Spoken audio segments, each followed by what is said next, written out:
Right, so before we get started, I've got a question for you. Do you like music? Absolutely, yes. Yeah? Yes. And do you have a favourite artist or a favourite band? Well, I'm quite into sort of hard techno at the moment, so various different DJs.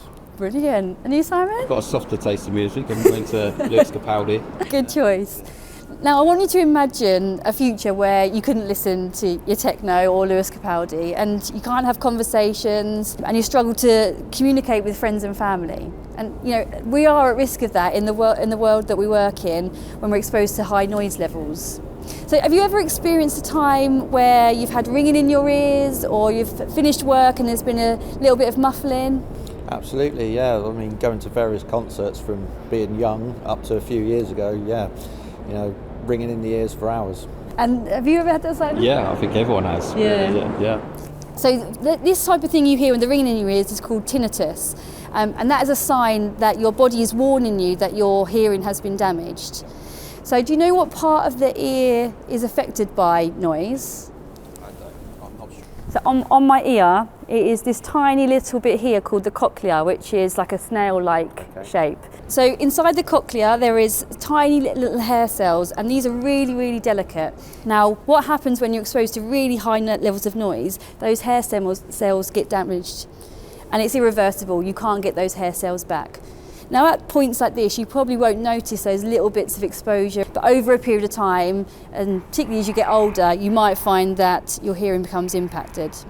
So what are some of the things that we can do to protect ourselves? Well, PPE is usually the default for most people, but you know, trying to eliminate the hazard at source, you know, is the best that you can do, but that's not always really practical. No, so let's talk a bit about hearing protection. So let's see, what do you wear? Sometimes wear your ear defenders? Sometimes these usually earplugs. Yeah.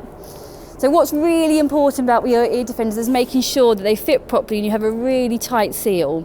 Now, what you typically see with earplugs is a lot of people won't actually put their earplugs in properly. So let's have a bit of a go. Let's see how you put your earplugs in. Brilliant. So the most important thing is about rolling up really tight and making sure that you hold them into your ear so you get a really nice tight seal. Especially as a supervisor, some of your jobs sometimes is going to be correcting your teams to make sure that they've got their earplugs in correctly. So if you see them half hanging out, you know, remind them that they need to make sure they've got the seal correct. What are some of the other things that we might do to protect ourselves or protect others? Typically when we work, we set up exclusion zones to try and keep people as far away as is reasonably practical in a construction environment. Other factors we could consider are noise screens, phasing of work, so trades aren't interacting with each other so closely. So those are the general sort of go-tos. So it's really important that if we're generating noise, we make sure that we're protecting others around us. And sometimes we're going to be impacted by other people's noise. So again, if you're putting your team to work and there's noisy works happening around, you know, feel free to make sure you stop work if it is high levels of noise. Speak to your supervisor and say, right, what are some of the things that we need to do to make sure we protect ourselves? And often that is going to be using hearing protection.